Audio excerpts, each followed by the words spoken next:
I am at one of the biggest attractions of Patagonia, the Glacier Perito Moreno, an expression of natural beauty and splendor of Argentina. The first time I saw Perito Moreno was a couple of months ago in Buenos Aires.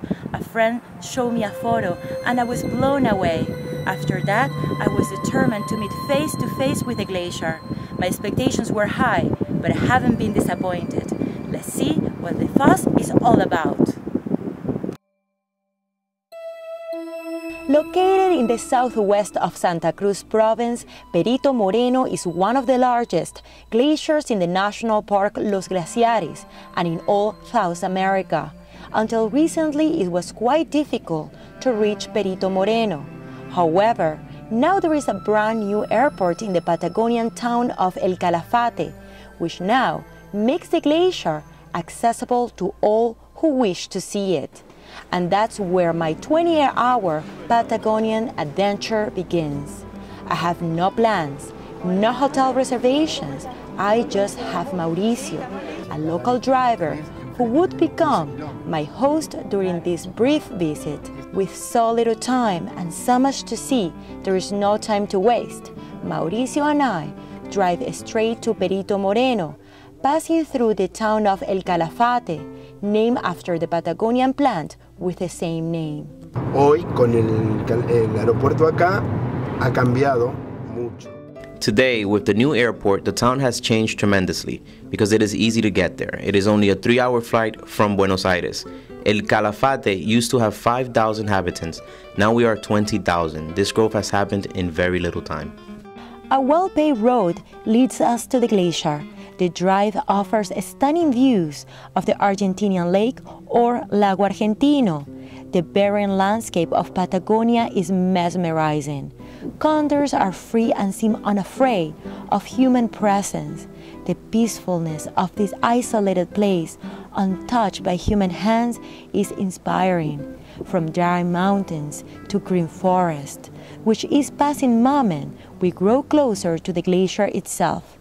Everyone who has seen Perito has difficulty explaining the experience, including locals like Mauricio, who even after seeing the glacier dozens of times, is still awestruck by it each time he sees it. Impresionante. Impressive. It is something impossible to explain. It is something very powerful. You will see it yourself. As we approach the national park Los Glaciares, Mauricio turns on the music to set the mood. He knows my expectations are high. He wants to prove me that seeing the glacier was worth my short visit to Patagonia. Wow! Oh my God, that's... wow. He was right. It is hard to explain. You cannot escape Perito. Coming out of the mountains, the soaring glacier appears to be gazing upon you. As the sheer magnitude of this eerie blue piece of ice comes to sight, I realized it was much larger than what I had imagined. The enormous glacier rises over 60 meters above the water's surface, the equivalent of a 15-story building. I was ready for the ice trekking, which is the most first-hand way to experience Perito Moreno. However, I was disappointed to learn that walking over the glacier in the winter time is prohibited. Instead, I was able to walk on some wooden decks that allow you to see both faces of Perito. There is also a boat that takes you closer to Perito, making you fully appreciate the vast size of this huge glacier. The ice looks eerie bluish with veins of sediment running through it. Most of the glaciers that I have visited around the world are retreating, but Perito Moreno is one of the kind. This massive piece of ice is expanding. A line of giant and sharp snow cones look imposing and defiant in the front face of the glacier. Their turquoise chilly waters are spotted with countless icebergs, leaving everyone on the boat in awe. Perito absolutely covered my expectations. I'm very impressed. I think of the places I've been, this is one specific object as compared to nice panoramic views that I've seen, but this one piece of ice that has been here for thousands of years unchanged is really it's fantastic.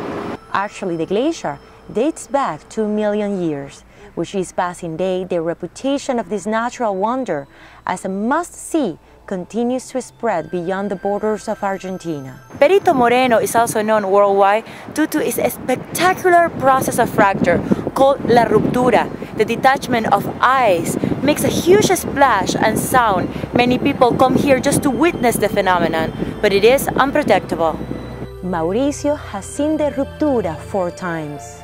Se produce la ruptura porque el glaciar cuando... La ruptura happens because the glacier advances over the lake until it reaches the opposite shore, the Magallanes Peninsula, separating the 2 halves of the lake. When there is no escape route, the water level rises many meters above the level of the lake, caused by the rain and ice melting, and the pressure of the dammed water breaks the ice barrier, producing the famous rupture. La ruptura happened the last time in 2008, yet every day there are ice detachments from the glacier. Sometimes you can hear the detachment of the ice, but you cannot see it because it's so big that it's impossible to tell apart where it is happening. After spending an entire day exploring Perito Moreno back and forth and admiring its beauty, Mauricio and I must return to El Calafate before dark. I leave Patagonia the following day. 28 hours weren't enough time for this magical place. Mauricio insists I must come back, and before he takes me to the airport, we stop at a shop so I can taste a sweet that has the fruit of El Calafate plant. Impresionante. The legend says that those who eat Calafate, especially Calafate cheesecake, come back to Patagonia. I don't know if it has something to do with the Calafate cheesecake, but I'm sure I will come back to Patagonia to keep on exploring this amazing place I was just able to get a taste of in this 28-hour adventure.